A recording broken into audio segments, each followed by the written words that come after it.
He cheated? Wrong. He was setting himself on fire to keep her alive. Everybody thought Leona had finally exposed her mafia husband, grabbed her money, and walked away like a queen. But the real bomb? Garrett never betrayed her in the first place. For 2 whole years, this man played the villain, used the enemy's daughter as bait, and let the woman he loved hate him just to keep her breathing. And the craziest part? The moment Leona thought she had won, she accidentally destroyed the plan that was supposed to save them all. The document was presented as a stimulus, landing on the dining table with a finality that suggested a predetermined outcome.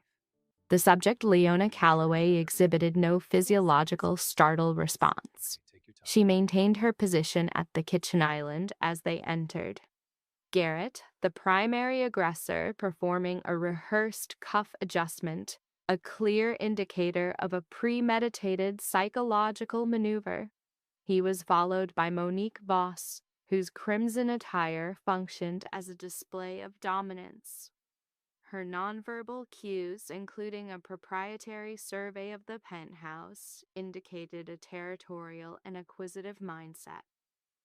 Leona's gaze shifted from Garrett to Monique, then to the stimulus on the table. The subject engaged in a displacement activity, wiping her hands before approaching the table to examine the documents. The only auditory input was the low-frequency hum of climate control and a distant siren, a persistent environmental stressor of the Chicago cityscape. She processed the information with a notable lack of emotional expression. Garrett assumed a posture of observation, anticipating the subject's psychological collapse, a common expectation in such confrontations. Monique also watched, exhibiting signs of vicarious arousal.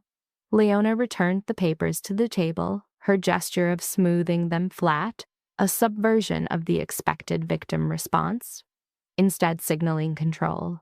She then displayed a controlled, non-distressed smile. This was not a masking behavior for grief, but an external signifier of cognitive resolution. The smile appeared to induce cognitive dissonance in both Garrett and Monique, whose physical composure faltered. Their assessment of the situation was flawed. They failed to account for the subject's psychological evolution over the preceding 18 months. During this period, Leona had undergone a significant personality restructuring. However, the overarching dynamic was more complex. The perceived betrayal was a misinterpretation of a covert and as yet unrevealed shared objective. The ultimate outcome of this gambit remains contingent. A brief clinical note. The psychological dynamics under review are not isolated phenomena. The context of their reception varies. A morning commute, a moment of nocturnal introspection, diverse settings, a singular case study, a universal principle. If analyses of this nature resonate with your own observations of human behavior, subscribing ensures continued access. Your engagement expands the reach of this case file to others who might recognize these patterns. Sharing the data may prevent a replication of similar pathological cycles. We now revert to the subject's formative history, specifically the initial point of contact between Garrett Calloway and a woman from the South Side, whose background made her an anomaly in his world. Leona Marsh's developmental history is rooted in a third-floor apartment on the south side of Chicago, within an environment characterized by sensory indicators of decay. Her father, Raymond Marsh, a welder, represents a significant early life trauma event. His death when Leona was 9 years old was sudden and industrial. The subject's primary memories of her father center on tactile sensations, his hands, and his pattern of emotional containment, a key paternal imprint. Following this loss, the familial emotional atmosphere shifted, but systemic collapse was prevented by the coping mechanisms of the maternal figure, Dorothy Marsh. Known as Dot, the subject's mother was a physically small woman who exhibited immense psychological resilience. Her profession as a seamstress required constant labor. She rose at 4 a.m. out of economic necessity, not preference. Her chronic pain, present since Leona was 13, did not impede her functioning until after 8 each night. Dorothy's parental instruction was not didactic but behavioral. She modeled stoicism, emotional regulation, and persistence in the face of systemic collapse. Her actions demonstrated a refusal to display vulnerability, even when the family's financial resources were critically low. A key cognitive intervention occurred when Leona was 14, following a bullying incident related to her socioeconomic status. Dot provided a single, calm directive. A quiet demeanor is not weakness, and stillness is a strategic tool. The most formidable individual in any social dynamic is the one who is systematically underestimated. Leona assimilated this directive, ceasing overt displays of emotional distress.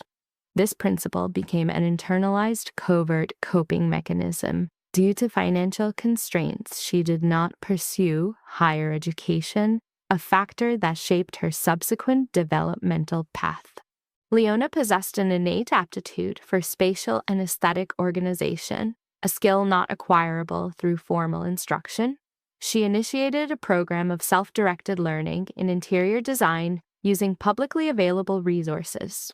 Her initial projects involved reconfiguring environments for neighbors under severe budgetary limitations.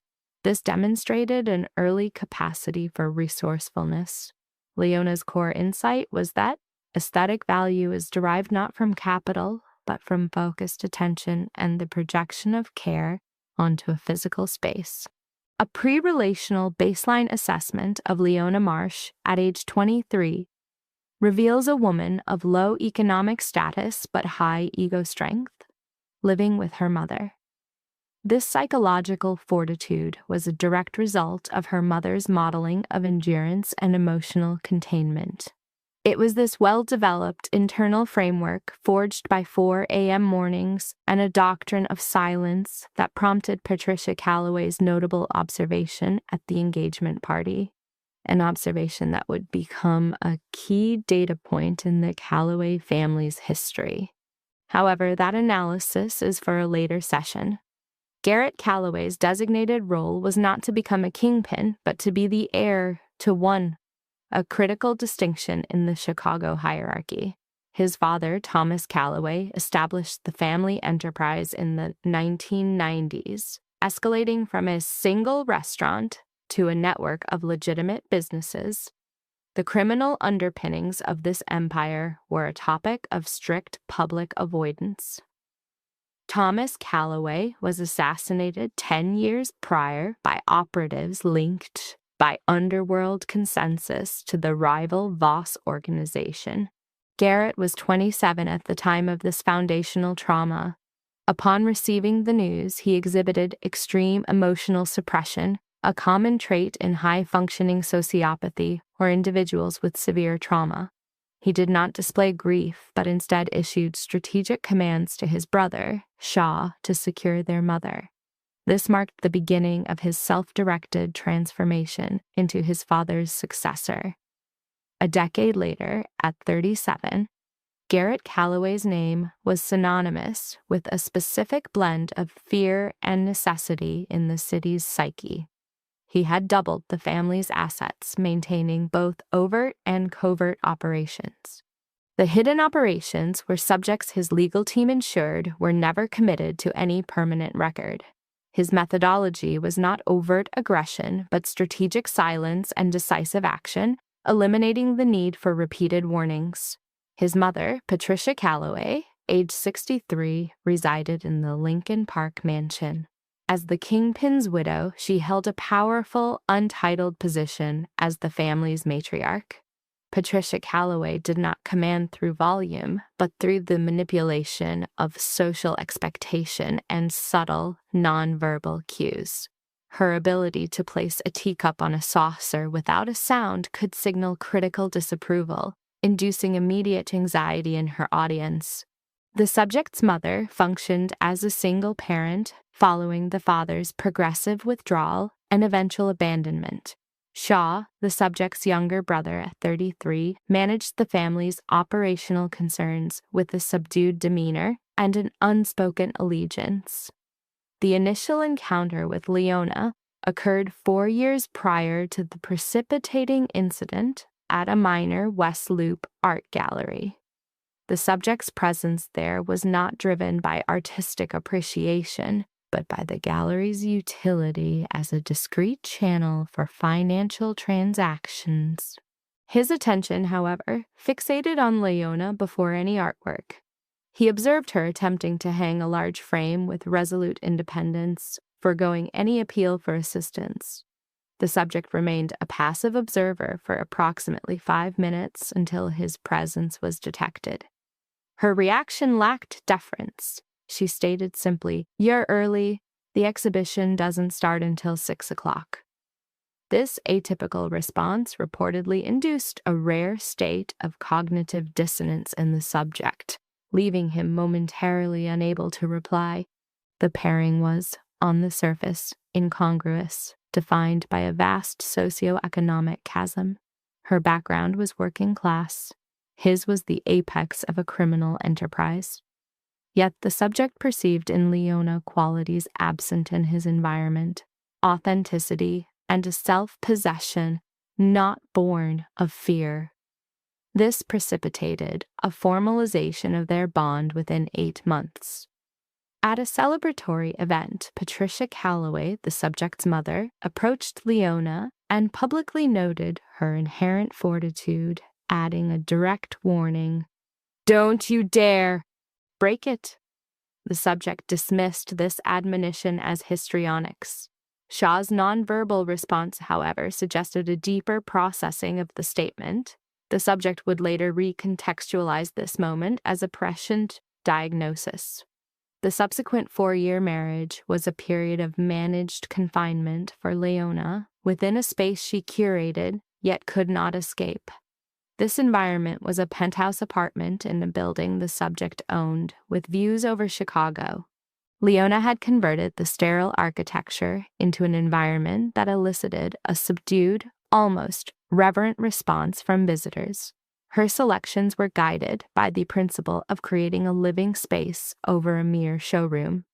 The subject's associates, individuals of considerable means, consistently exhibited a brief, involuntary silence upon entering.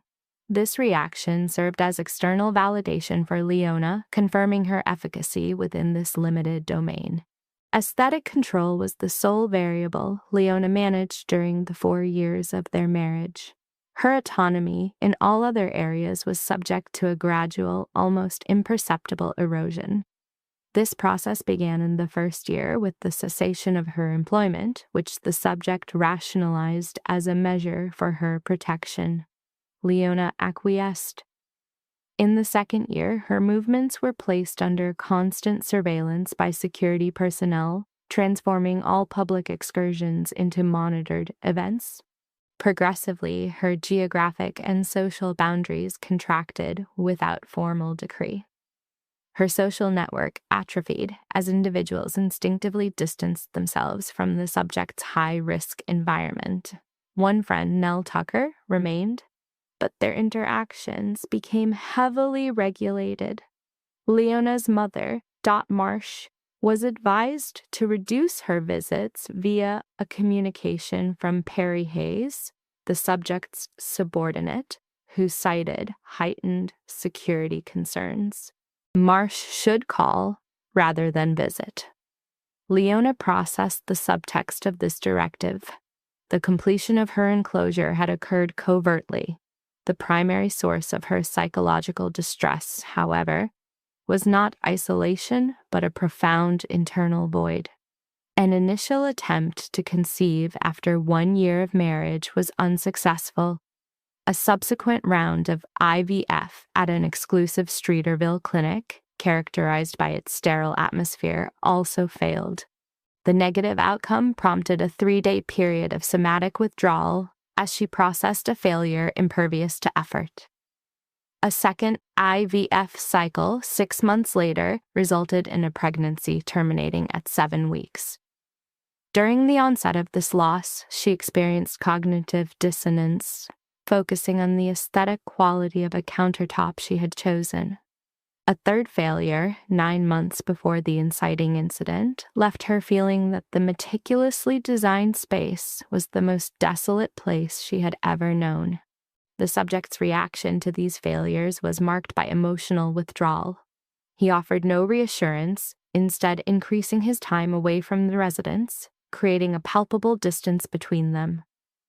While the environment retained its aesthetic perfection, Leona began to cognize her creation as a source of asphyxiation. The subsequent change in dynamics was not acute but insidious. It manifested in subtle behavioral tells, such as the subject placing his phone screen down, a gesture of concealment. Leona cataloged this observation without comment, consistent with her pattern of silent, precise data collection. This indicator was followed by others, creating cumulative psychological pressure. The subject's return times to the residence grew progressively later in a pattern of gradual drift. 10 o'clock became 10:30, then 11 o'clock, with his justifications decreasing as his absences increased. He began isolating himself for phone calls on the balcony, offering no explanation upon his return. A change in his personal fragrance was also noted. The subject adopted a sharper, more deliberate scent, a type often selected to make a new impression. Leona first detected this olfactory cue on a Friday evening. Her reaction was one of inquiry, not affection. The scent was an anomaly within their marriage. The subject also ceased inquiring about her professional activities. To Leona, this withdrawal of a primary bonding agent was more psychologically damaging than overt cruelty. The absence of this validation signified an irrecoverable loss.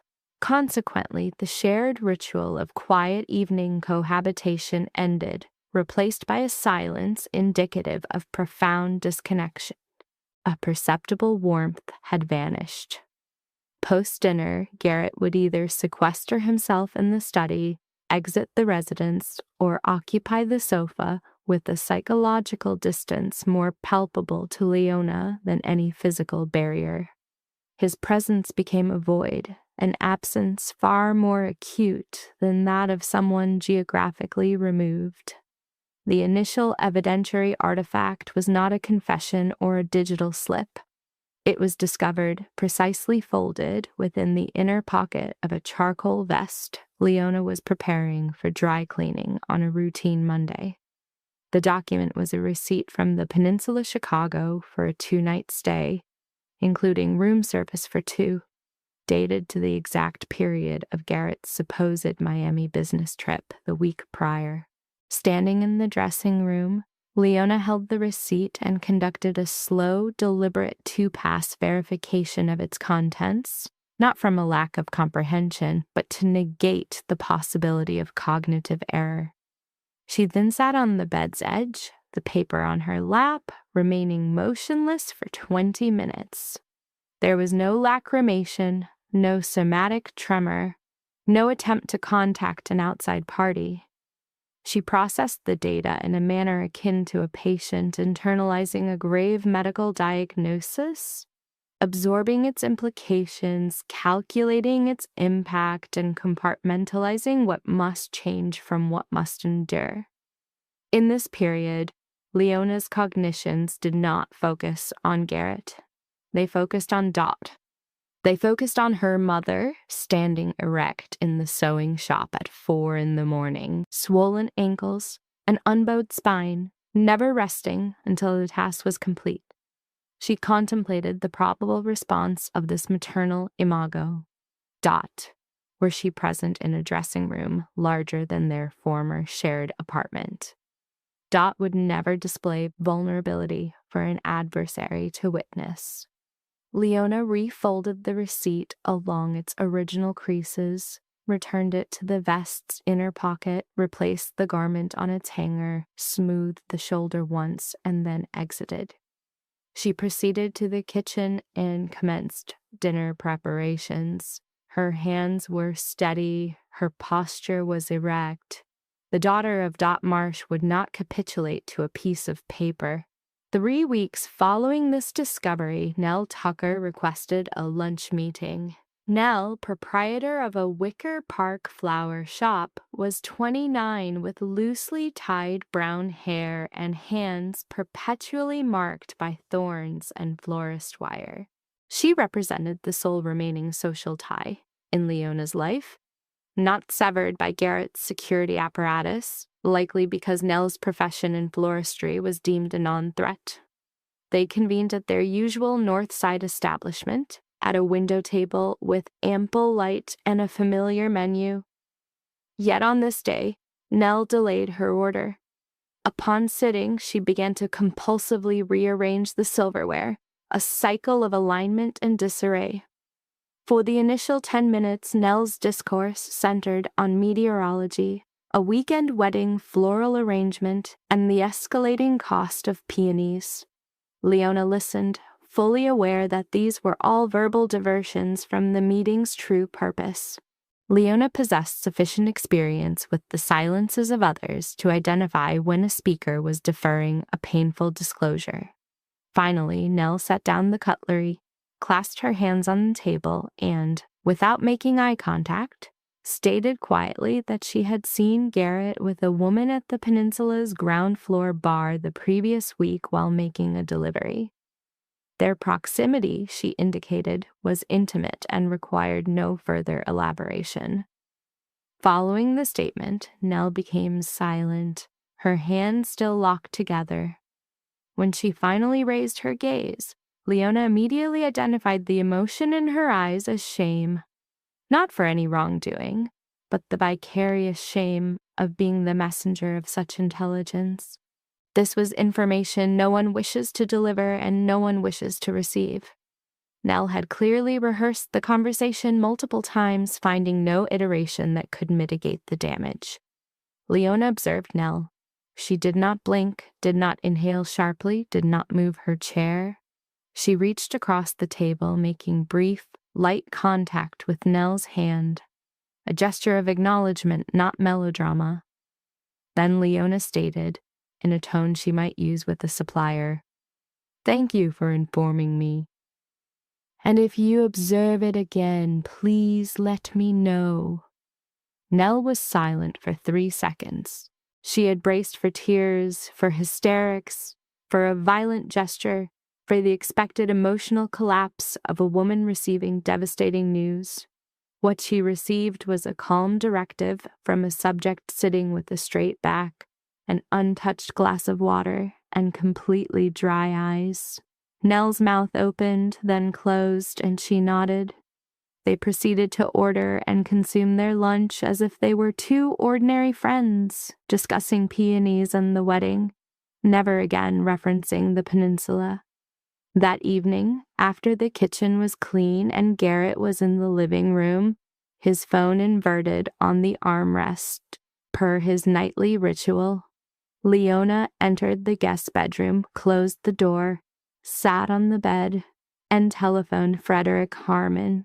Fritz Harmon, her estate attorney from the past 3 years, was a man of 50 whose chief professional asset was not legal acumen, but his core understanding that discretion is not a courtesy but a non-negotiable foundation.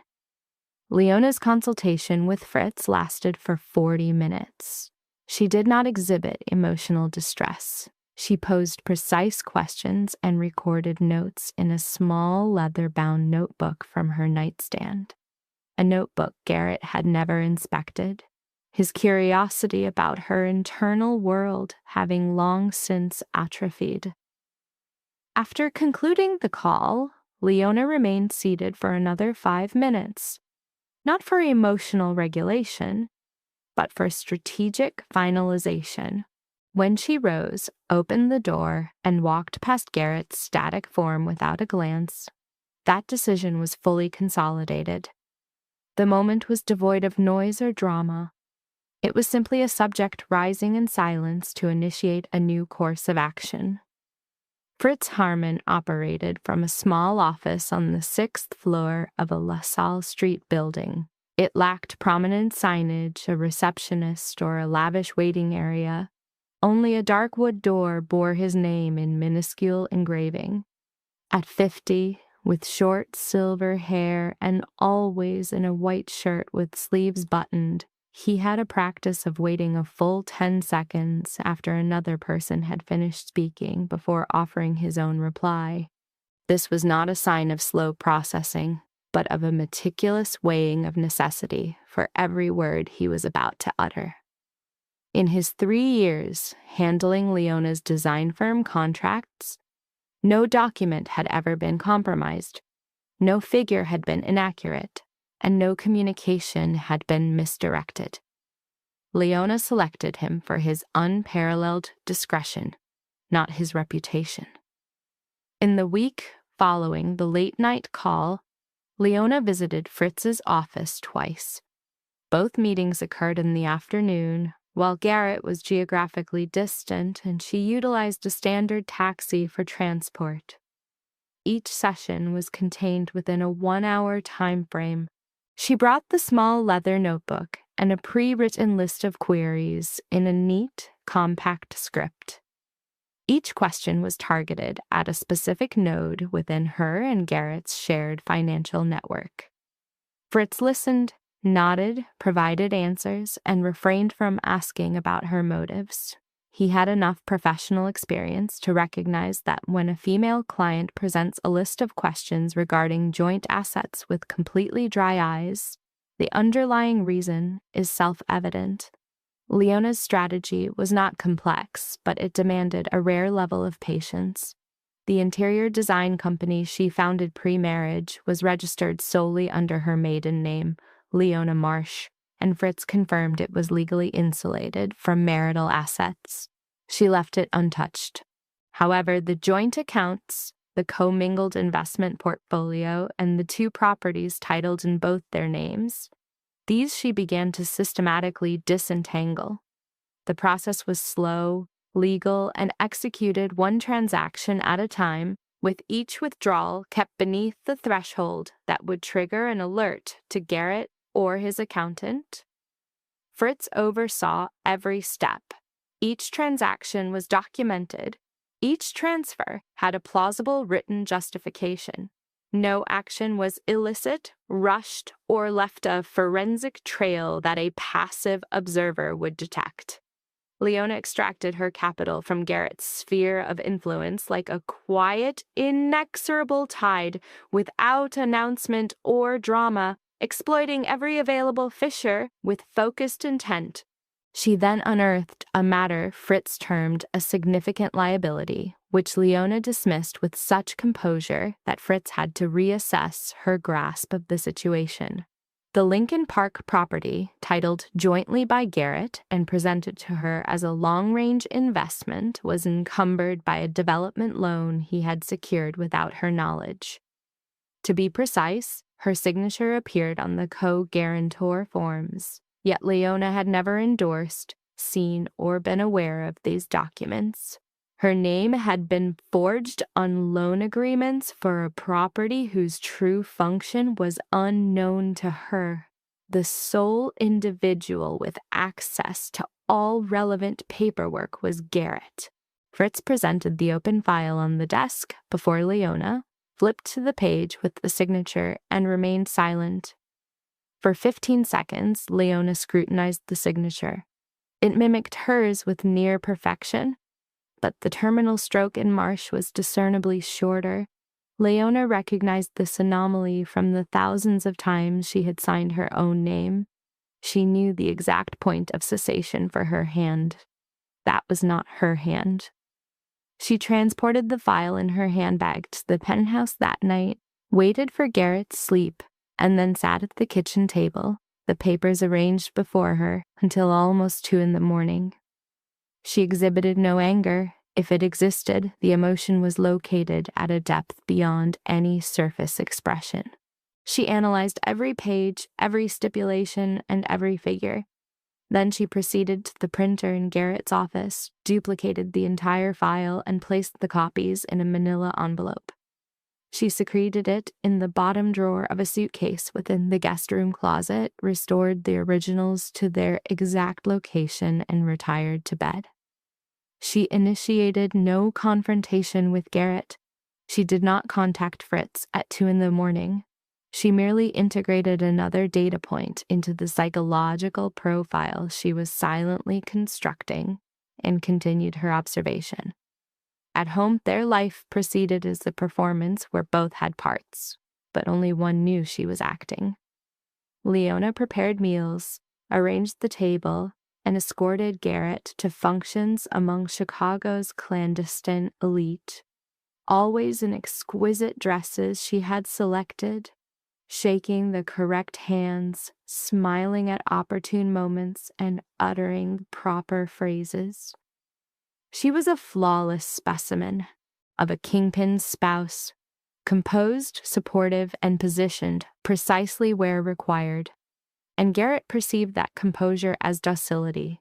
He interpreted that silence as acquiescence. He observed the woman seated across from him at every dinner and saw a consort who was entirely oblivious. He failed to recall her upbringing. He disregarded what quiet subjects do when afforded sufficient time and cause. They strategize. Monique Voss did not enter Garrett Calloway's sphere by chance. She engineered her arrival with the patience of one who understood that assets of true value are never overtly displayed. They are methodically approached. She was 30 years old, the sole heir of Conrad Voss, the patriarch of the Voss family, and a persistent adversary of the Calloways since the night Thomas Calloway expired in that parking lot a decade prior. Monique was raised on New York's Upper East Side in a residence overlooking Central Park with a monthly rent equivalent to a middle-class family's annual income. At 14, she was dispatched to a prestigious English boarding school near London. This was not due to her father's belief in education, but in his valuation of the geographic separation between his daughter and his methods of funding it. She returned to the States holding a business degree, a vocal tone that merged New York with a faint European quality and a profound, unteachable comprehension of power dynamics. She acquired this knowledge through observation of her father, at dinner tables where multi-million-dollar deals were sealed on napkins and where individuals vanished after a single misspoken sentence. Monique encountered Garrett at a charity gala in Chicago's city center. It was the yearly function where the upper crust and the criminal element converged in the same ballroom, under the same chandelier, holding the same untouched glass of wine, as they were all occupied with assessing one another. Garrett served as the keynote speaker that evening, positioned at the podium in a black suit, his steady, low voice compelling the entire room to lean in. This was not because his volume was low, but because his delivery instilled a fear of missing a single word. Monique was seated in the third row. She had researched Garrett prior to her arrival. She had studied the Calloway Syndicate, its corporate architecture, its real estate holdings, the public transactions, and the private speculations. She had researched Leona, the marriage, and their childless status. She was not the type of individual to enter a situation without adequate intelligence. Garrett was ensnared. He convinced himself it was a professional curiosity. He rationalized the dinners as networking. He classified hotel encounters as products of chemistry and happenstance, not of design. Men who construct empires often possess a remarkable capacity for self-deception. In many cases, this exact aptitude is what enables the empire's construction. What Garrett failed to grasp about Monique, or refused to, was her unwillingness to remain a clandestine affair.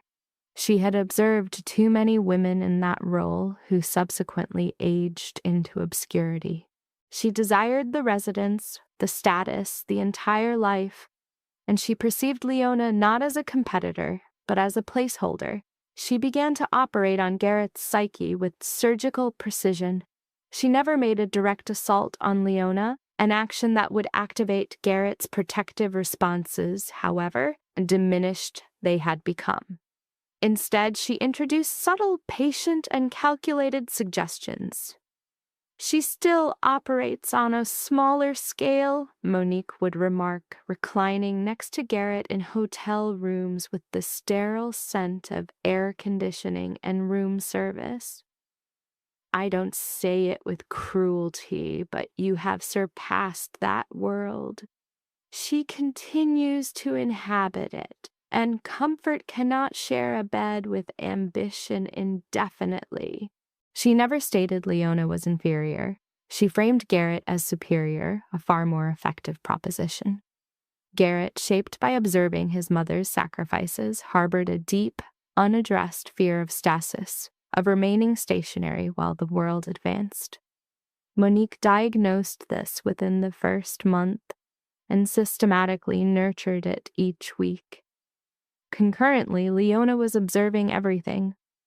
By the 16th month of her covert preparations, soon after a receipt from the peninsula validated her suspicions, Leona possessed all necessary intelligence: the complete name, the affiliated company, the address, the social media profiles, and a photograph that Nell verified after a discreet and loyal inquiry requiring no second request.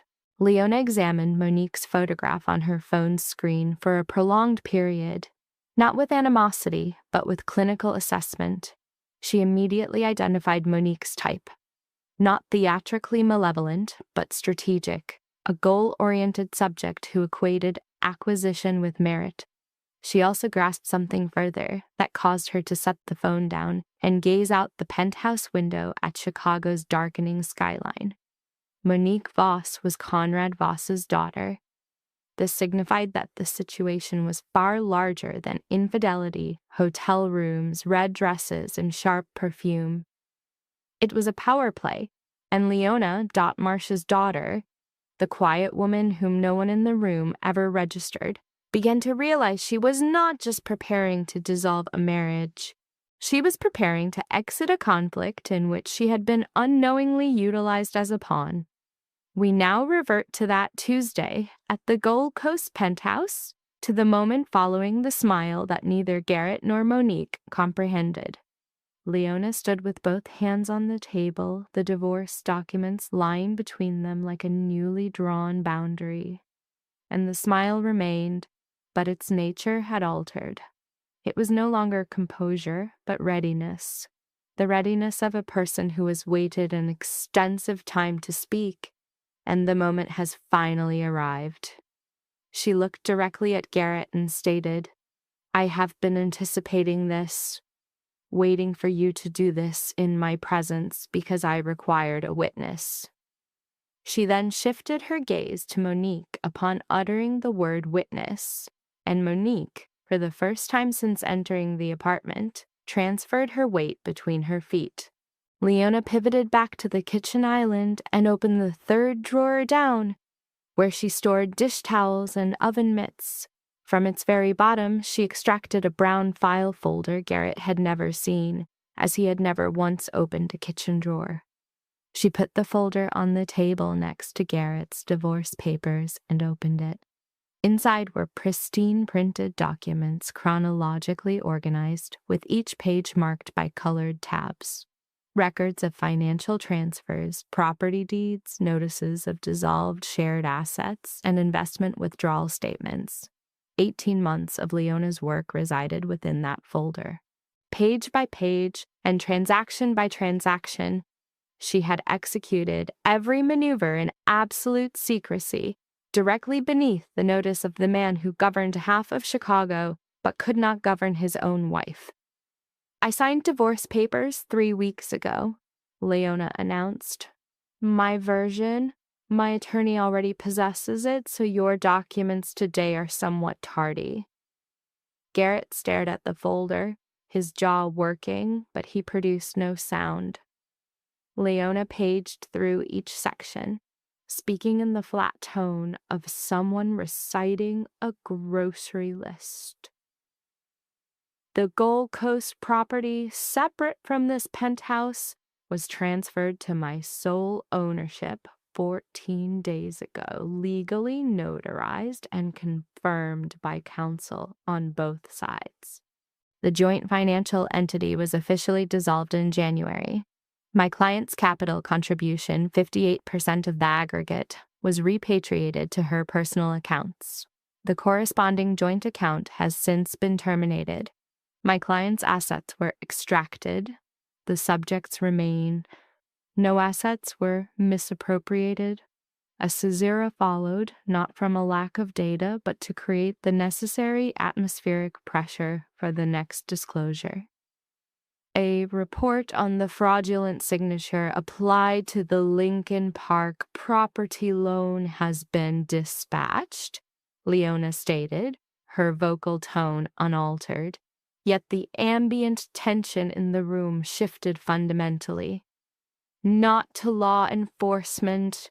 Her gaze remained fixed on Garrett, unwavering. It was transmitted to your business partners and to your mother. The ensuing silence registered with greater intensity than any ambient sound of the space.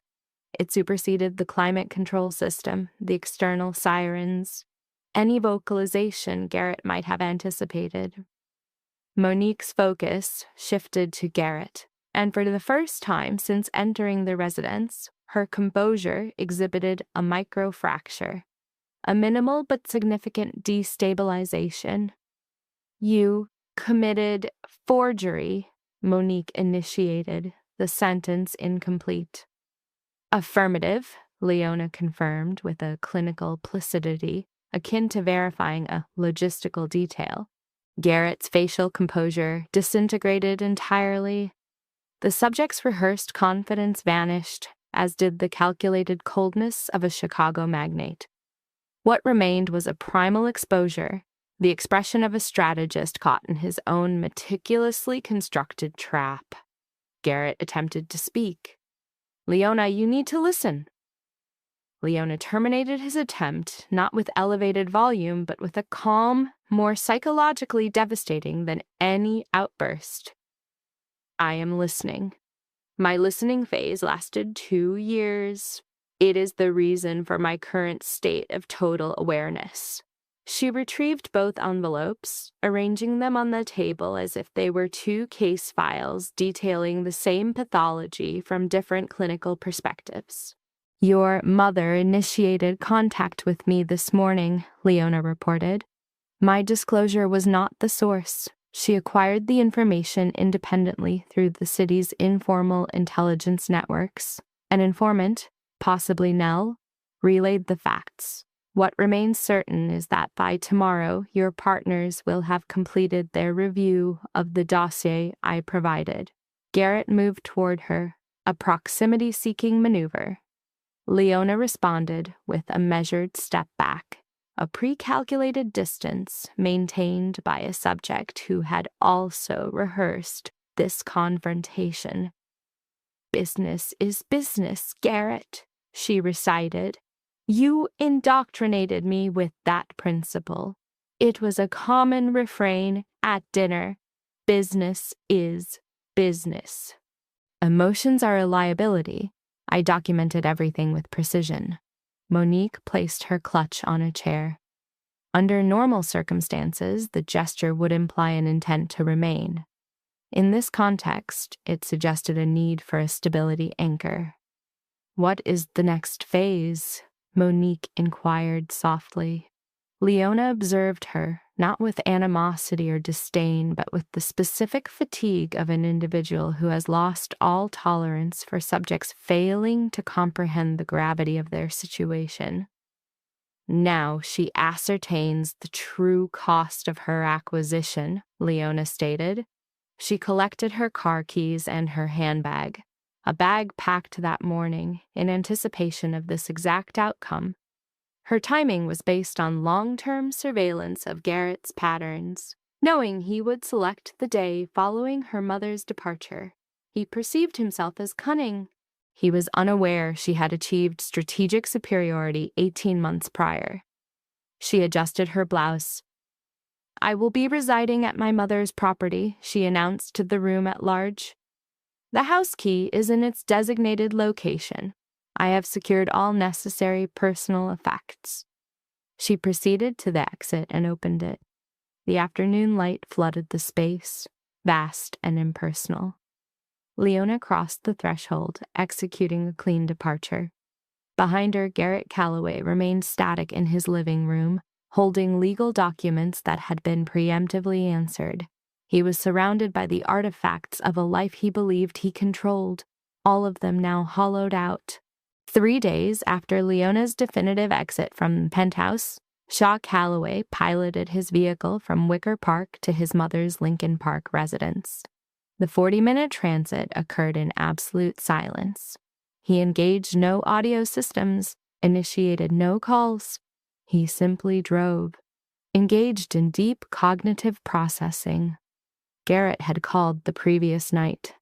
The call induced a 10-minute state of psychomotor paralysis in Shaw. Garrett presented a narrative typical of a subject exhibiting guilt, initiating with the projection of blame. Leona had become effectively blunted.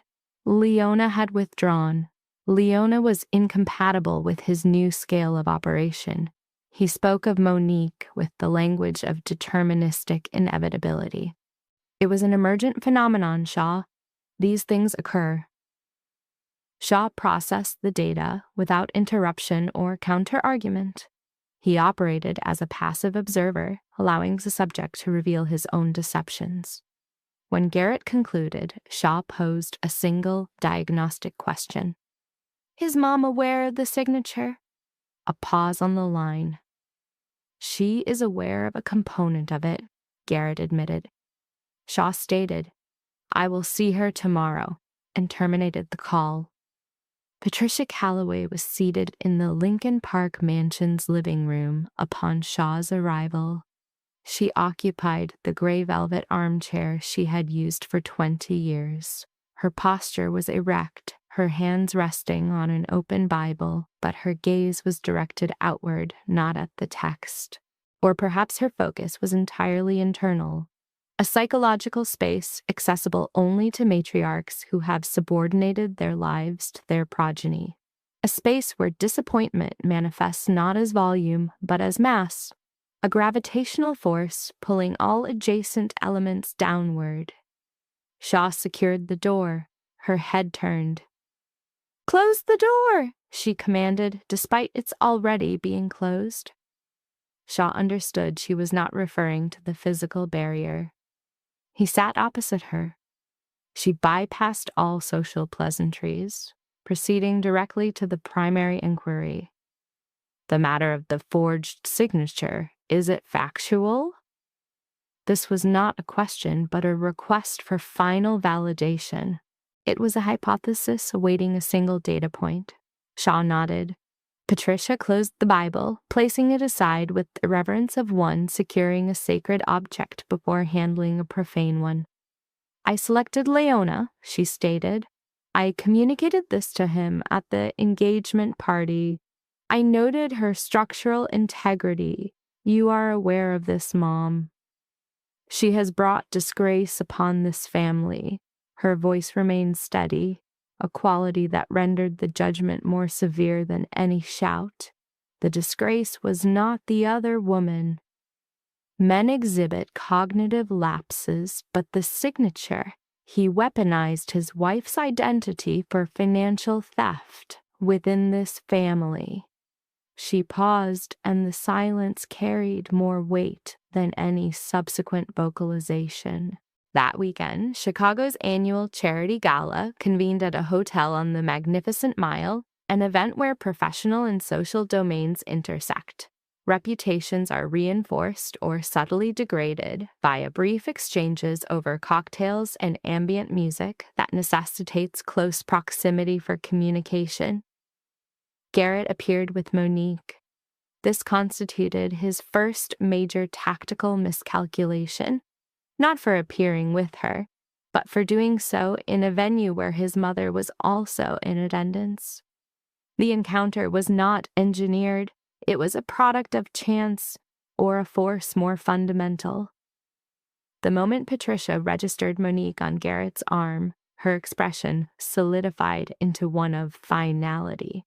It was a state of absoluteness Shaw, positioned beside her, identified instantly from a lifetime of observational data on his mother's emotional signifiers, an expression reserved for singular, irreversible events.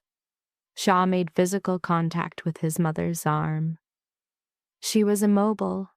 Garrett registered his mother's presence from across the room, and his skin lost all color. He moved toward her on instinct, Monique in tow, the reflexive action of a child approaching a maternal authority figure, regardless of transgression. "Mom, don't," he vocalized. The plea was both diminutive and futile. The immediate social sphere around them fell silent, as it always does, before an irrecoverable public pronouncement. "You brought her to this place," Patricia stated, "to this venue, before this audience, while your wife's name remains on documents you criminally falsified. Mom, please, not here." Then specified the appropriate venue. Her voice held its tone, but each word was delivered with discreet, unwavering certainty. "In the residence that is no longer yours, with the accounts that are no longer your accounts." Monique stood perfectly still. Patricia glanced at her once, not with malice, but with the detached sorrow of a mother observing the full living embodiment of her son's catastrophic error in judgment. She picked up her handbag. "I am departing. Do not bring that woman to my home. Do not contact me to advocate for you with your partners. You will bear this alone." She turned and walked away. The room's ambient noise did not resume for a significant duration. Shaw did not follow his mother. He remained. He looked at his brother, his expression not of anger, but of something more profound, deep, empathetic pain. "She has not yet begun to cry," Shaw said quietly. "When Mom cries, the event is terminal." Then he too departed. Garrett stood isolated in the center of the gala. Monique was beside him, but the psychic distance between them had been irrevocably altered in the last 5 minutes. A wine glass, forgotten, was in his hand, and he began to process, possibly for the first time, the clinical definition of irreversible. The subject's partners responded with an expediency Garrett had failed to anticipate. Within 1 week of receiving Leona's file, a coalition of 3 allied families had underwritten the Lincoln Park development. These were individuals unaccustomed to acting on sentiment, only on assessments of risk. A forged signature on multi-million-dollar loan instruments was not a romantic entanglement. It was a criminal liability with the potential for systemic exposure of the entire network. Exposure was a condition none in that ecosystem could tolerate. Their counsel issued demands for a complete financial audit of all projects Garrett had authorized over the preceding 3 years. Garrett retained a lawyer, and then a second after the first reviewed the case and stated, with the calculated diction of a man insulating himself from future litigation, that the prognosis was considerably complicated. Garrett understood that, in legal parlance, considerably complicated was a synonym for catastrophe. As the Callaway infrastructure began to fracture internally, Monique Voss established residence in the Gold Coast penthouse. She presented herself 3 days after Leona's departure with 2 suitcases and the affect of one who believes they have concluded a prolonged campaign. She arranged her clothing in the closet Leona had vacated, hung garments in the dressing room Leona had conceived, and occupied the sofa whose upholstery Leona had selected. For the initial hours, this mimicked the sensation of victory. This sensation dissipated rapidly. The Garrett she had known, the public persona at the gala podium whose modulated voice commanded a room's attention, the man who spoke of ambition in hotel rooms, this construct was absent from the penthouse. The man in this penthouse conducted phone calls from behind a locked bathroom door, his voice so suppressed that Monique had to press her ear to the wood paneling and still could not achieve clarity. This man consumed his meals in silence, the only auditory stimulus being the contact of silverware on porcelain. His gaze did not engage with her. It passed through her, directed toward a locus she was not permitted to access. This man exhibited a startled response when unidentified numbers displayed on his phone, not the reflex of a busy professional, but of an individual anticipating adverse information. And knowing such information is invariably delivered from unrecognized sources. Monique had operated under the assumption she was inheriting a life. She discovered she was inheriting a crisis state. Her stay lasted 2 weeks, a period during which the penthouse's ambient sound decreased daily. This quiet was not the shared, consensual silence of two people. It was the quiet of a system undergoing a slow depressurization, like a compromised aircraft cabin whose breach has not yet been identified. Garrett initiated no physical contact, made no mention of the future, and offered no conversation beyond terse statements that he would be delayed, had already eaten, or not to wait for him. On the 12th night, Monique contacted her father, Conrad Voss. Her verbal output was minimal, or perhaps it was substantial, but delivered at a volume the penthouse walls failed to transmit.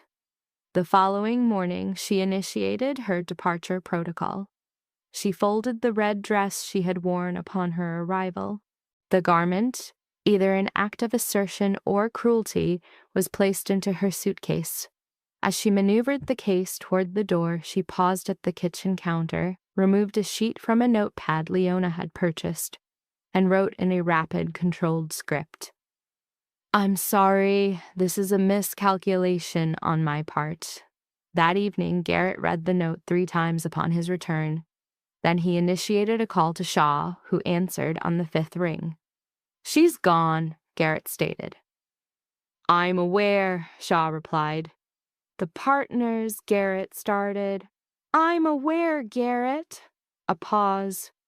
"How is Mom?" "She is stable," Shaw said. "She remains functional." She had one crying episode the night following the gala in the privacy of her room. I monitored it through the door. My presence was unknown to her. Shaw paused. This pause contained a weight greater than all his preceding or future words. "I have never observed Mom produce that vocalization. Not even upon Dad's death did she manifest that type of grief." The ensuing silence was the longest interval in the call. Then Garrett spoke, his vocal pattern exhibiting a complete structural collapse. The confidence, the decisiveness, the cold certitude of his kingpin persona had disintegrated. His voice was now an accurate representation of his state. A man situated in the wreckage of his own making. "I require assistance," Garrett said. "I know," Shaw replied, "but this is not a fixable scenario. No one can remediate this. You must bear this yourself." Shaw's statement was not delivered with malice, but with clinical truth, plain and unadorned. It was the manner in which a younger sibling addresses an older one. When both understand that the greatest kindness is not comfort, but brutal honesty. And because it lacked cruelty, its impact was heavier than any accusation. The apartment in Pilsen was on the second floor of a brick building on 18th Street, less than a 15-minute drive from the penthouse, yet a lifetime removed from it. Leona had secured it nearly 2 years prior, covertly, using funds from a private account Fritz Harman had facilitated. She had been staging assets there for 18 months, one case at a time, whenever Garrett was absent or not paying attention, and he never paid attention, having ceased observation of the details of her life long ago. The apartment was small, one bedroom, a living area open to a kitchen with windows overlooking an alley.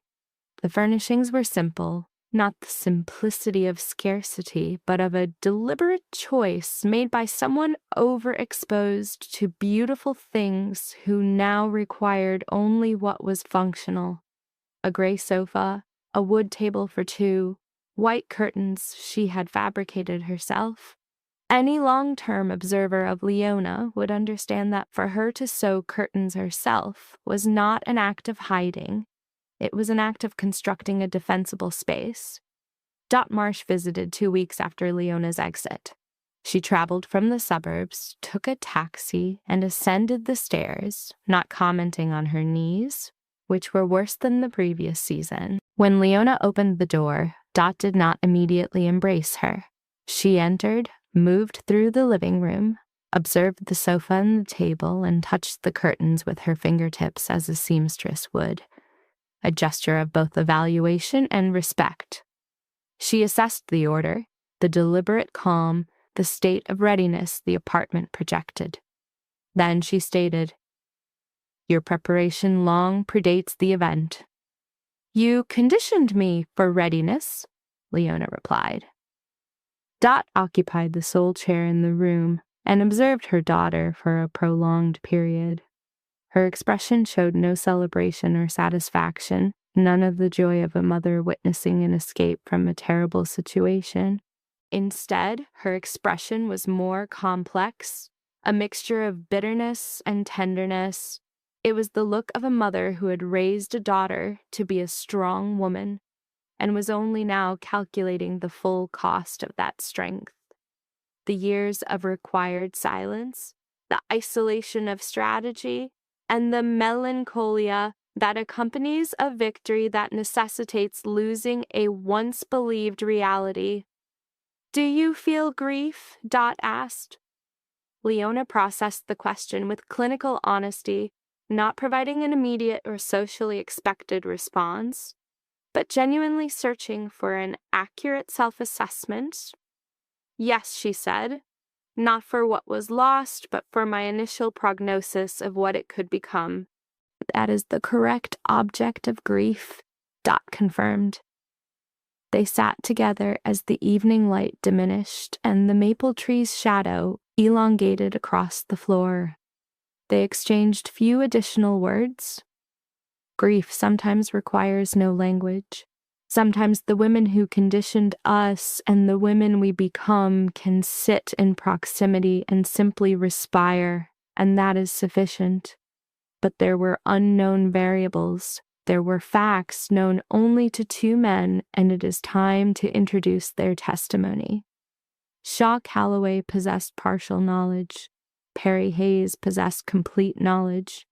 And the truth they had contained for the past 2 years was potent enough to recontextualize every preceding event in this case file, from the phone on the armrest, the smile on Leona's lips in the penthouse that afternoon.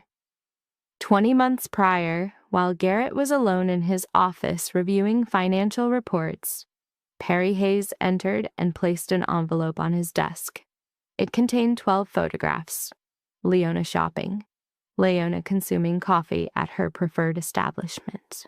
Leona exiting a florist's shop. Leona operating a vehicle on Lakeshore Drive. Each image was captured from a different distance, with a different lens, on a different date.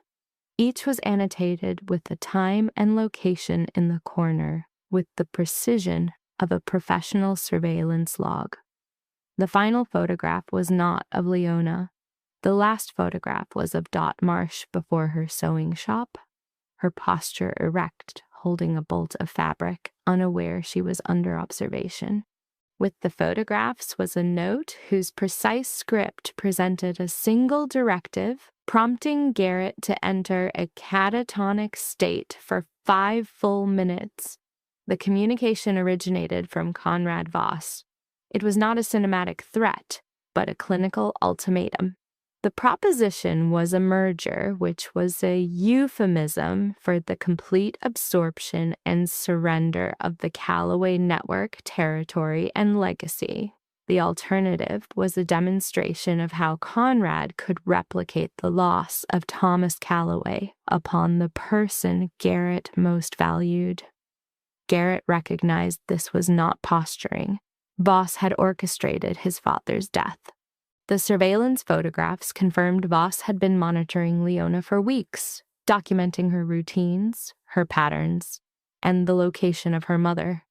Garrett remained in his office until 3 a.m. that night, by which time he had formulated a response. This strategy required the systematic destruction of his most significant emotional attachment to ensure its preservation. Garrett adopted the persona of the betrayer. The rationale was severe but coherent. Leona's proximity made her a target. Her manufactured hatred and separation would negate her value as leverage, thereby ensuring her safety from Conrad Voss. Every late arrival home was a performance. Each instance of placing his phone, screen down, concealed strategic communications with Perry, not infidelity. His increasing emotional distance and disinterest in her life were calculated acts designed to methodically push her away. The objective was for her departure to appear self-motivated and organic, arousing no suspicion in Conrad. The new fragrance was a prop for this staging.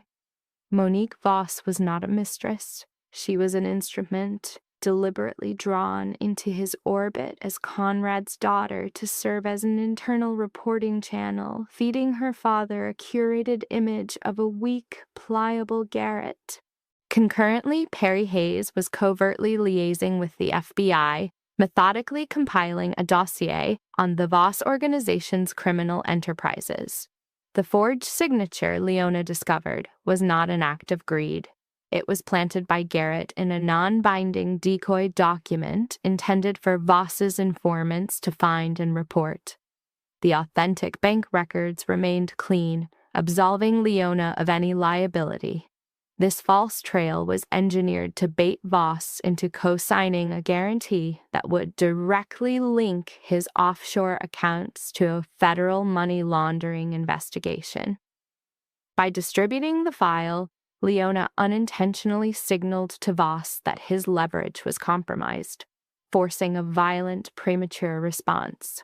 She dismantled Garrett's 2-year strategy, unaware of its existence, using the very intelligence and resolve he had always admired in her. The most devastating truth was not the plan's collapse, but the psychological toll of the intervening nights. Shaw was aware because Perry confided in him, unable to bear the burden alone.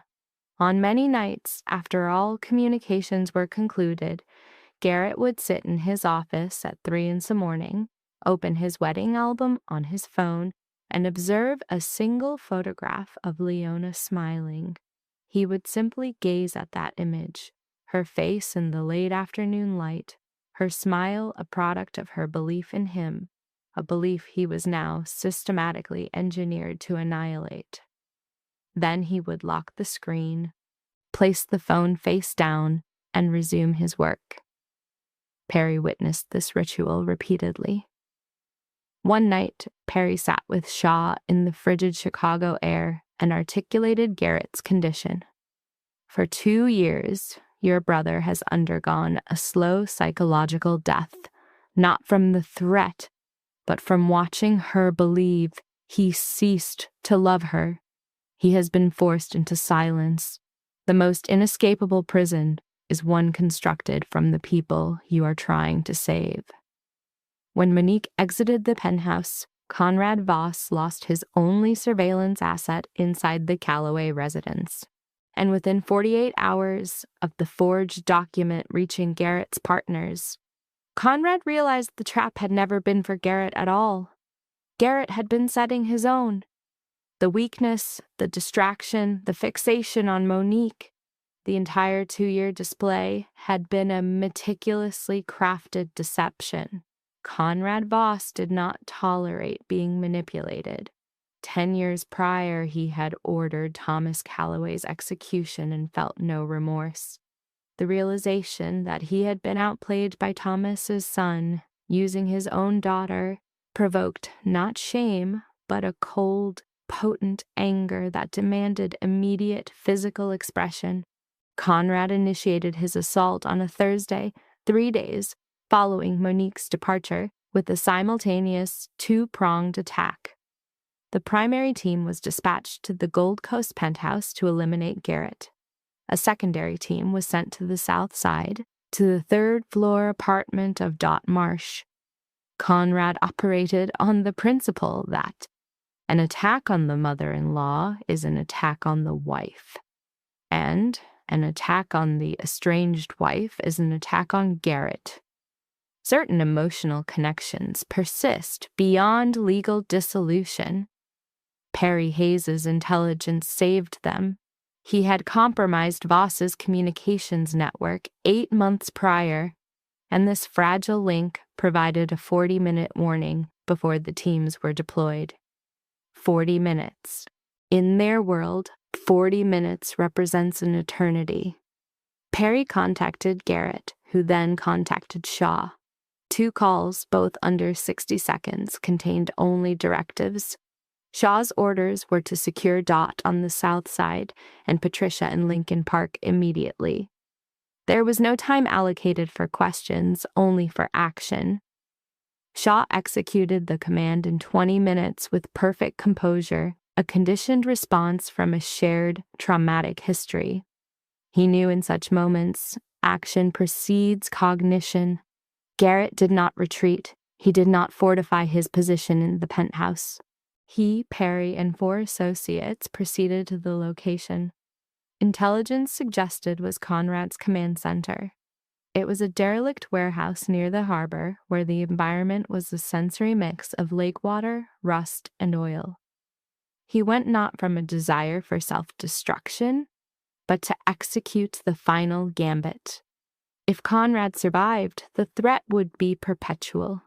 If Garrett perished, Leona's safety would be secured, as her legal separation from the Calloway name rendered her worthless as leverage to Conrad, who would not expend resources on a non-asset. The events in the warehouse concluded in 11 minutes, a sequence of which no precise, first-hand account would ever emerge. In the 3rd minute, Perry sustained a gunshot to his left shoulder, but continued to engage his targets from a kneeling position with his right hand. In the 7th minute, Garrett was struck by a bullet to the abdomen from his left flank. As he collapsed onto the concrete, he experienced the temporal distortion commonly reported in near-fatal trauma, a phenomenon where the subjective perception of time slows dramatically. In that altered cognitive state, Garrett's focus was not on his empire, his wealth, Conrad Voss, or his 2-year strategy. He thought of Leona, not her smile from their wedding day, which was an artifact of the past. He visualized her calm, deliberate, unbroken smile as she accepted the divorce documents. It was the smile of someone who understood she had won. In her victory, he registered his own profound loss, not of the conflict with Voss, but of the war to preserve his relationship with the woman he loved, while being forced to orchestrate its destruction. That smile was the most profound injury Garrett Calloway had ever administered. He had engineered it himself through 18 months of calculated silence, emotional withdrawal, and sustained deception. Lying on the warehouse floor, his shirt saturating with blood, he registered that his death would cement that smile as her final perception of him. She would carry that belief for a lifetime, convinced of her own righteousness, never comprehending that her existence was the catalyst for his demise. Conrad Voss was neutralized in the 9th minute, not by Garrett, but by Perry. From a kneeling position with his last remaining round, he discharged his weapon one-handed.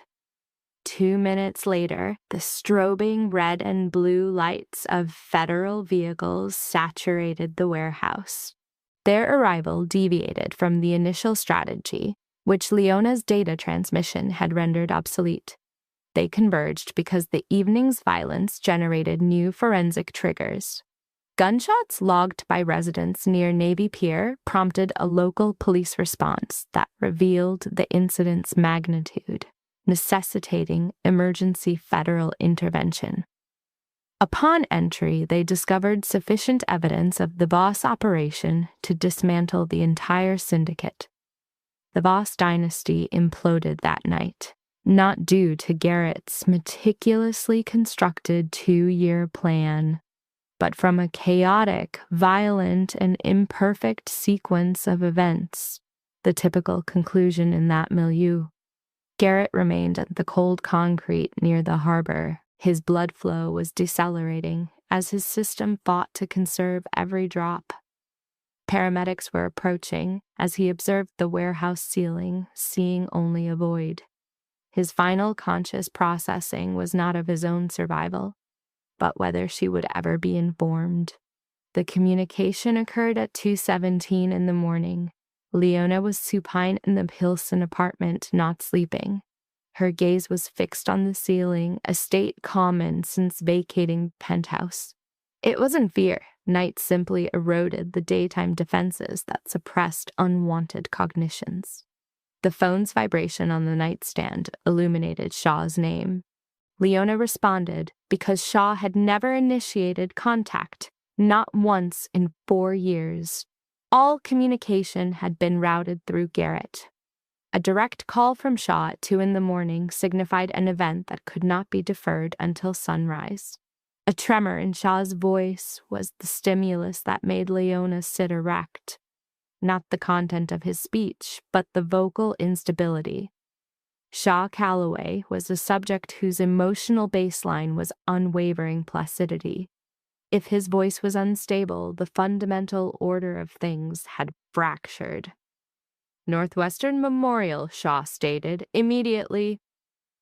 The 12-minute drive to the hospital left no mnemonic trace. She had no recollection of traffic signals. She could not recall any directional changes. Her awareness was limited to her hands on the steering wheel and the somatic sensation of a pulse in her throat, not her chest. Shaw was present in the emergency reception area, his complexion ashen. A dark stain on his shirt cuff, which Leona identified as blood upon closing proximity, was visible. His explanation was minimal. He reported only that Garrett was in surgery and that Perry required a consultation with her. He then escorted her to Perry Hayes's room. His left shoulder was heavily bandaged, his pallor consistent with significant blood loss.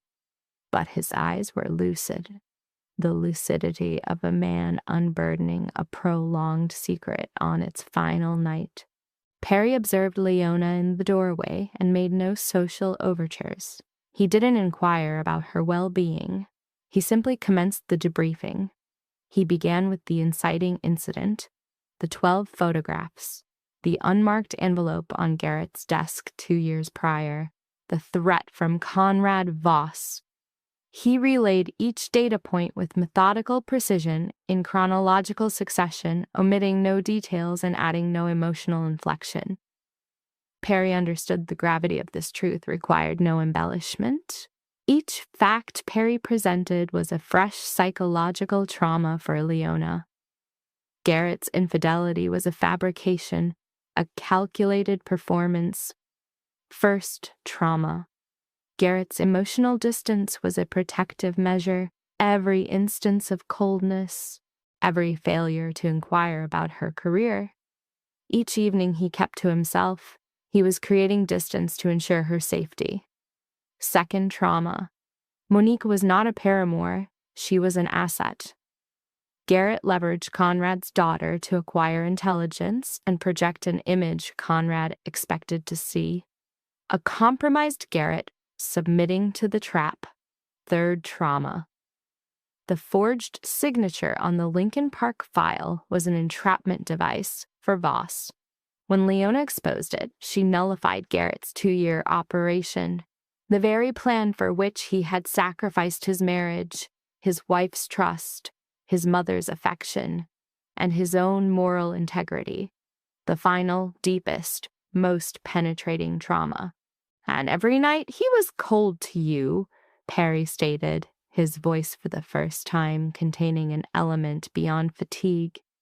He was experiencing a secondary form of death, not from Voss, from the necessity of watching you believe he no longer loved you while being forbidden to correct the narrative. Leona remained in the hospital doorway under the sterile, fluorescent lighting.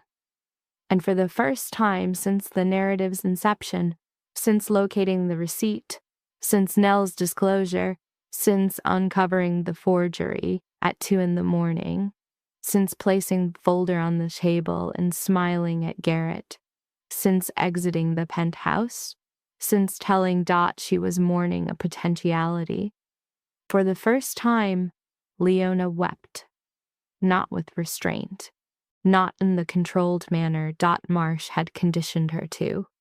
She fractured like a collapsing structure from the core outward, the internal framework failing before the facade. The sound of that grief propagated down the hospital corridor at 3 a.m. A nurse at the station registered the sound, then averted her gaze, her professional experience indicating when to intervene and when to permit a psyche to disintegrate. She wept from the total expenditure of her strength, her intellect, her patience, every attribute her mother had cultivated in her for 27 years, to annihilate the one person who was protecting her. She was the ideal weapon, aimed at the wrong target. Patricia Calloway presented at the hospital at 4 a.m. Shaw had summoned her. She entered the corridor wearing a long coat, her eyes dry, the expression of a woman who had exhausted her capacity for tears after the gala and would not display them publicly again. She observed Leona on a plastic chair, her eyes swollen, her hands locked in her lap. She sat beside her. She offered no physical comfort, no reassurances. She said, "He wasn't breaking your spine, he was providing support from the opposite side."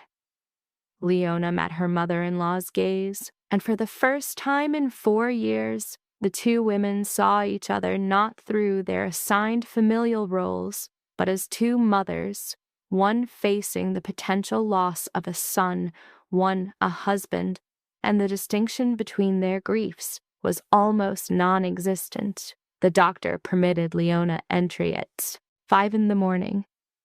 Garrett was on the bed, eyes closed, intubated, the monitor displaying metrics Leona could not interpret, though she recognized their steady cadence signified his continued viability. She sat, taking his hand, the one from their wedding, the one she'd served with divorce papers, the one he'd used to forge a signature to protect her while she perceived betrayal. And she began to speak. She disclosed every action, each call to Fritz, every financial transfer, every night she had lain in the guest room cultivating a silent, systematic hatred for him, the kind only possible for those who have experienced profound love. She revealed all of it, without concealment or excuse, because she owed him a truth reciprocal to the one he had withheld for so long. Then she articulated the sentence that would define her memory of this event for the remainder of her life. "I was so proficient at being strong, I failed to assess whether you were the one requiring rescue." Dot arrived at full daylight. She did not ask for an explanation. Observing her daughter beside the hospital bed, holding the hand of the comatose man, provided all necessary data. She took an adjacent chair and sat. She said nothing, simply remaining present.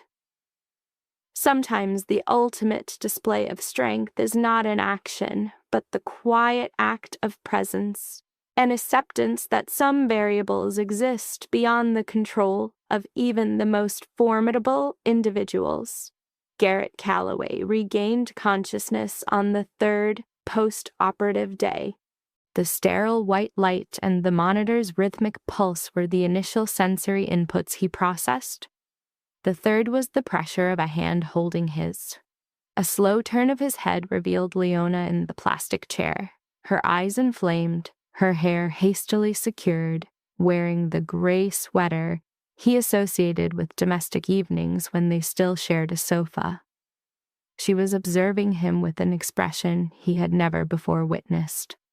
Not the composed, strategic gaze he had known, nor the cold one he had manufactured over 18 months of performance, but the expression of someone who had wept to the point of exhaustion and had not yet recovered.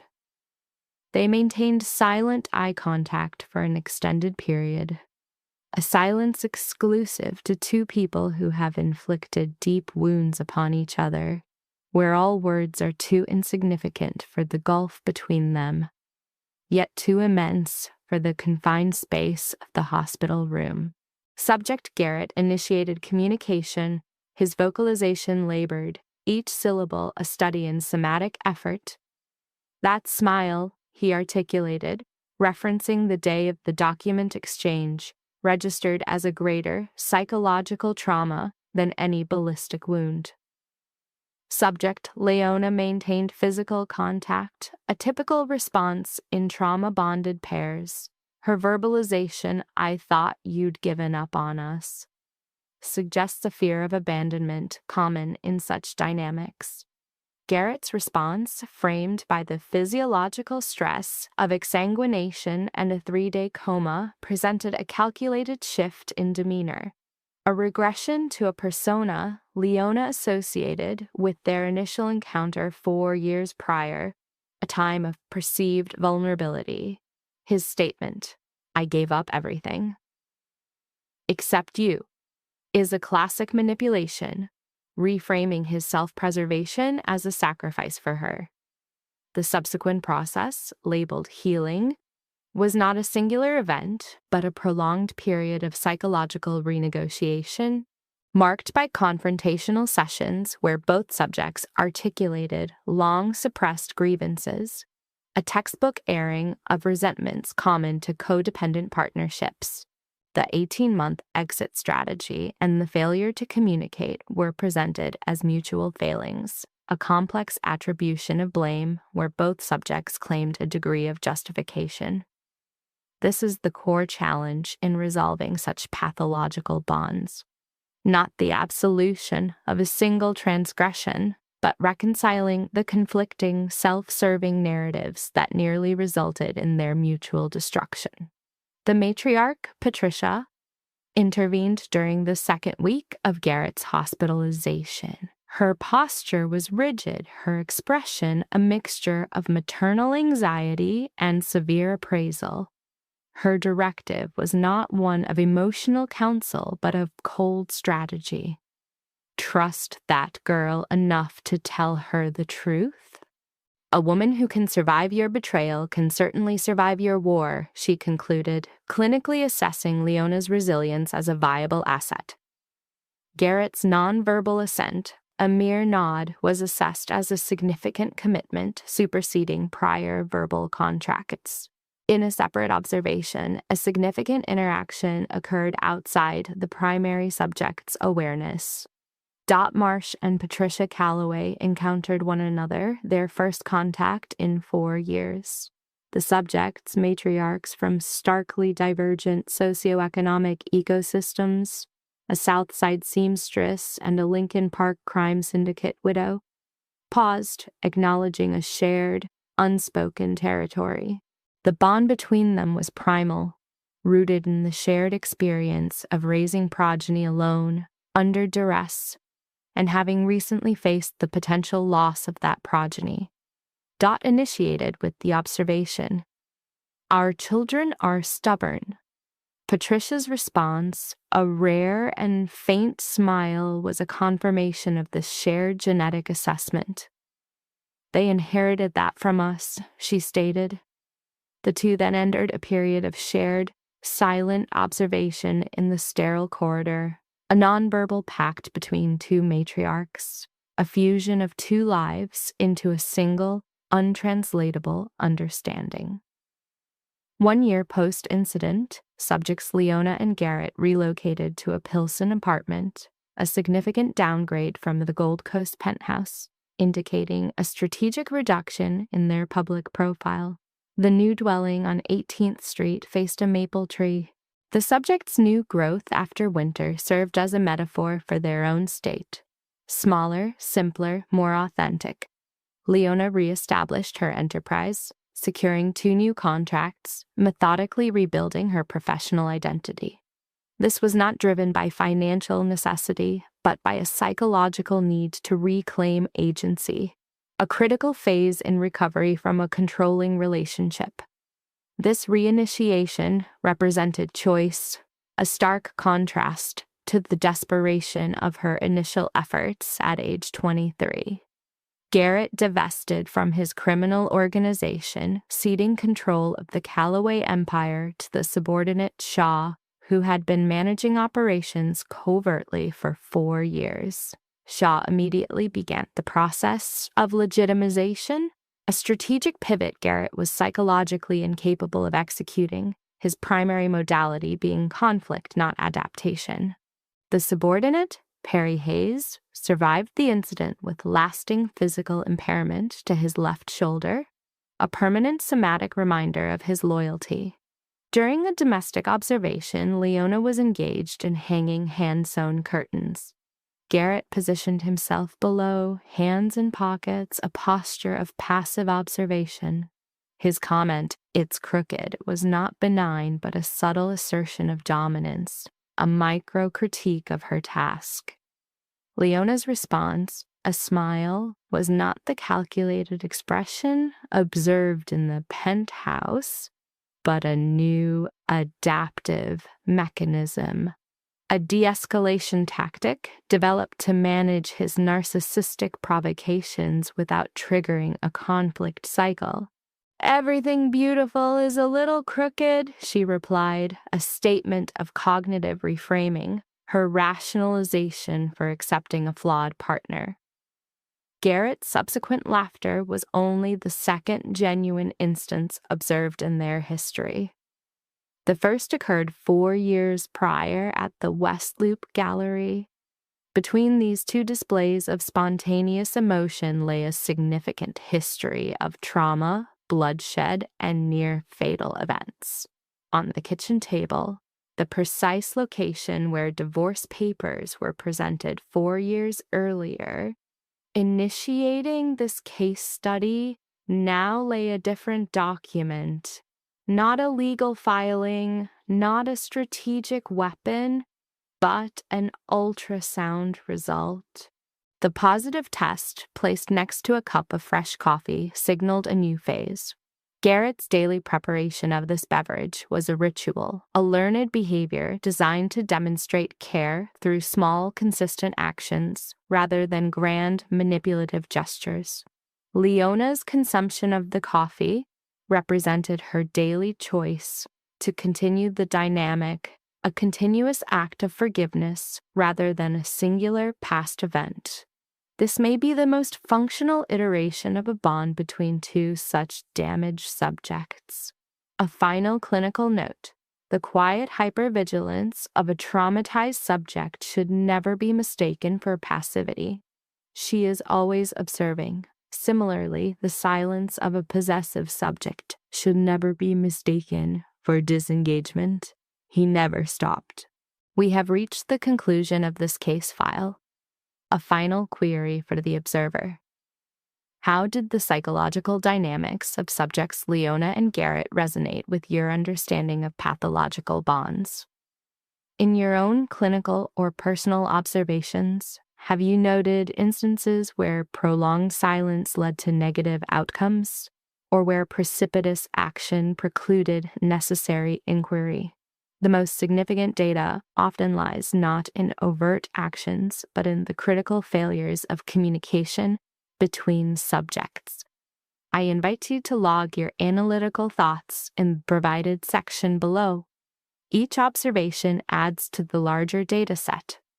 If this analysis proved insightful, indicate as much so we may gauge its utility. Forward this file to colleagues who may find it relevant, and if you wish to be notified of future case studies, subscribe to this channel for daily updates. I wish all observers of this case file optimal functioning, a stable state of well-being, and tranquility in your daily operations. The session is now concluded. I will present the next case file in our subsequent meeting. He thought he broke her. He had no idea she'd been rebuilding in silence for 18 months. The envelope hits the dining table, and the whole room thinks it knows what happens next. Garrett walks in like a man carrying the final punchline. Monique follows in that red dress like she already owns the penthouse, the curtains, the future, maybe even the ghost of the marriage. And Leona, she stands there calm, picks up the divorce papers, reads every page, then smiles. That smile alone tells the audience one thing. Somebody in this room is about to get humbled, and it is not the woman being served. This is where the first life lesson punches through the glass. The quietest person in the room is often the one who has already survived the worst part in private. Garrett thinks he is dropping the bomb. Leona knows the explosion happened months ago. He thinks he is ending her story. She already wrote her next chapter. Leona did not become dangerous overnight. She was trained by pain long before luxury ever touched her life. She grew up watching a mother who woke before dawn, worked with swollen knees, and never let hardship turn into public theater. Dot taught her daughter that silence was not surrender. Silence was strategy. That is why when Garrett starts changing, Leona does not panic. She studies. He turns the phone face down. He comes home later. He starts smelling like choices that do not belong to marriage. He stops asking about her design work, and that one is brutal because sometimes the first betrayal is not cheating. Sometimes it is the moment someone stops being curious about the person they once claimed to love. Most people would have screamed. Leona reorganized. That is the second lesson. When emotion stops driving and observation takes over, pain becomes information. She finds the hotel receipt. Room for two, wrong date, wrong excuse, done. Then her friend confirms she saw Garrett with another woman. At that point, Leona is not even shocked anymore. She is clear, and clarity is terrifying in the hands of someone with discipline. So she starts moving in silence. Lawyer meetings, asset separation, paper trails. She untangles her life from Garrett's one legal thread at a time. The man who runs half of Chicago cannot even see his own wife erasing herself from his empire. That is almost funny. The kingpin can manage casinos, deals, pressure, enemies, and bloodlines, but he cannot read the woman sitting across from him at dinner. Classic. Then comes the forged signature. And that is where the betrayal goes from ugly to radioactive. Infidelity wounds the heart. Forging her name wounds identity. It tells her he did not just stop loving her, he started using her. In Leona's eyes, Garrett is no longer a husband who strayed. He is a man who crossed the final line. From that moment, she is no longer preparing for heartbreak. She is preparing for extraction. Then the big scene lands. Garrett brings Monique into the home, lays down divorce papers, and expects Leona to shatter in front of a witness. But Leona opens a drawer, takes out her own folder, and calmly reveals that the game ended weeks ago. She has already signed her version, already moved the money, already dissolved what was hers, already sent the forged signature file to his partners and his mother. That is not revenge, that is tactical demolition. And here comes lesson number 3. Never confuse composure with helplessness. Some people cry when betrayed, others smile because they already buried the version of themselves that needed to be saved. Garrett's face falls apart. Monique's confidence cracks. The room changes temperature. For one beautiful second, the audience gets the pure satisfaction of seeing arrogance meet preparation. Leona does not beg. She does not explain more than necessary. She leaves, door opens, sunlight pours in, she walks out. End scene. Perfect, right? Wrong, because this story is crueler than a clean revenge fantasy. The plot twist flips the whole thing upside down. Garrett never cheated. The distance was staged. Monique was bait. The emotional abandonment was theater. A rival family had targeted Leona and her mother. Garrett believed the only way to save Leona was to make her hate him enough to leave. In his mind, if she stopped being emotionally attached to him, the enemy would stop seeing her as leverage. Now pause, because this is where the story stops being just entertaining and becomes dangerous in a deeper way. Garrett loved her, but he chose secrecy over trust. Leona loved him, but she chose evidence over one last question. Both were strong. Both were smart. Both were acting from survival, and both nearly destroyed each other. That is the fourth life lesson. Love can still fail when both people are sincere, if fear is doing the talking. Garrett thought protection justified deception. That was his mistake. He decided for her. He turned her into someone to be managed rather than someone to be trusted. He thought pain now was better than death later. And maybe strategically he was not insane, but emotionally he became the villain on purpose. He weaponized silence. Leona's mistake was different. She saw the evidence, and honestly, the evidence was terrible. Her conclusions were not irrational, but once she entered survival mode, she no longer looked for truth, she looked for an exit. She was so determined not to kneel that she forgot strength can also mean risking one vulnerable question. She weaponized certainty. Then reality punishes both of them. Her actions unintentionally ruin Garrett's long-running plan. The enemy reacts, violence erupts, Garrett ends up bleeding in a warehouse. Perry is shot, the crime family collapses in chaos, and Leona reaches the hospital thinking she is coming to see the aftermath of some world she no longer belongs to, only to discover she has been standing at the center of it the whole time. When she learns the truth, she finally breaks. And that breakdown matters because until then, she had been all spine, all structure, all control, but some truths do not stab. They collapse entire buildings inside a person. She realizes the man she spent 18 months escaping had spent 2 years becoming monstrous in her eyes just to keep her alive. She was not wrong to protect herself, he was not wrong to fear for her, but they were both wrong in how they carried love. That is the final lesson, and it hits hardest. Silence is not always strength. Sometimes silence is just fear wearing expensive clothes. In the end, they rebuild, but not in the penthouse, not in the empire, not in the glamorous version of life that looked powerful from the outside. They rebuild in something smaller, truer, quieter, handmade curtains, morning coffee, a slower love, a life where nobody has to perform danger or dignity just to be understood. And honestly, that is why the ending works. Because the big house was stunning, but empty. The smaller apartment is ordinary, but alive. The betrayal was loud, the healing was quiet, the misunderstanding was dramatic, the truth was simple. And the real lesson? A person can survive enemies, scandal, humiliation, and loss. But if love becomes a place where both people hide what matters most, even the strongest hearts can turn into strangers under the same roof.